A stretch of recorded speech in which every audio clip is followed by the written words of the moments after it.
Yo, Canada, we've got a climate emergency on our hands. So what's the plan?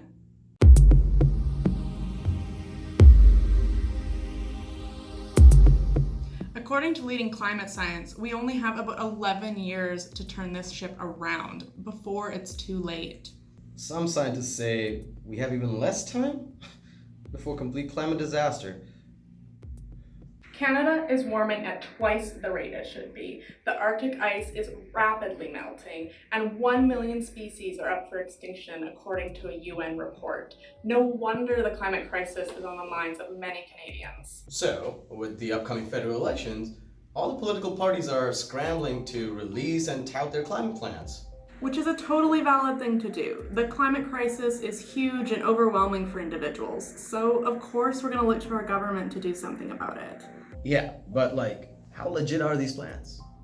Well, the Conservative Party came up with a plan. Sort of. It's pretty vague and doesn't do much to tackle our emissions, so it has the potential to actually reverse any progress we've made. Case in point. Conservatives really think that we could trust the same industry that has suppressed and denied any signs of climate change for the past 40 years to invest in green tech. It's almost like the oil and gas sector wrote their climate plan. So the Liberals don't really have a plan yet either. Either? Oh, come on, the cons don't have a plan. Yeah, they do. Well, do they? Okay, maybe not. The best the Liberals can do is probably continue the policies they already have in place. They declared a climate emergency, though. Only to approve a pipeline the next day. Hey, they're also banning single-use plastic by 2021. Yeah, the whole policy rides on them getting reelected. But how do we trust them to keep their promises after they broke so many from the 2015 election? Sorry, JT, your insincere words and corporate cronyism won't help us in this emergency. Greens can be expected to come out swinging, and they did with their climate plan. It's ambitious in its goals, but they're not really clear on how they're going to achieve these goals. There's a lot in their plan for green tech innovation, but they're not really clear or ambitious in their plan for the working class. This seems like a plan that would just lead us to eco-capitalism, which would continue the exploitative nature of neoliberal policies with a green face. Well, I guess they still have time to figure it out. I just wish they'd been more clear from the start with the mechanics of their plan. I don't understand how they can combine economic conservatism with the goals they have in mind.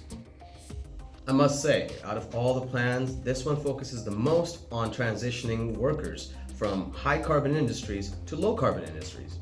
Working class struggle in Canada is important, and any plan moving forward must address it. Reconciliation with Canada's Indigenous, Métis, and Inuit peoples is also at the heart of this plan. One of the few good things to come out of the UN's report on humanity's effect on our natural environment is that lands managed by Indigenous peoples have suffered less than the rest of our environment. Now, although this plan encompasses and aims to achieve social justice with ecological justice, their emission targets are not very ambitious or clear. Listening and using science to create policy is good, but we also need to use that data to create ambitious goals. But don't take our word for it, Canada. Go read these plans yourself. We'd like to thank Shake Up the Establishment crew for doing such an incredible job in compiling all the different parties' climate plans and putting it in a very readable format. Check out their website. Canada, this election is the defining moment for us, for our future, and for generations to come. And we're of the belief that any plan that tries to mitigate climate degradation must also address social and economic challenges faced by everyday people. So if you care about the climate and making sure there's a thriving world for future generations, then go out, get educated, get involved, and go vote this coming election season. Share this video to trigger your conservative uncle, liberal aunt, green neighbor, and NDP comrade. Thanks for watching.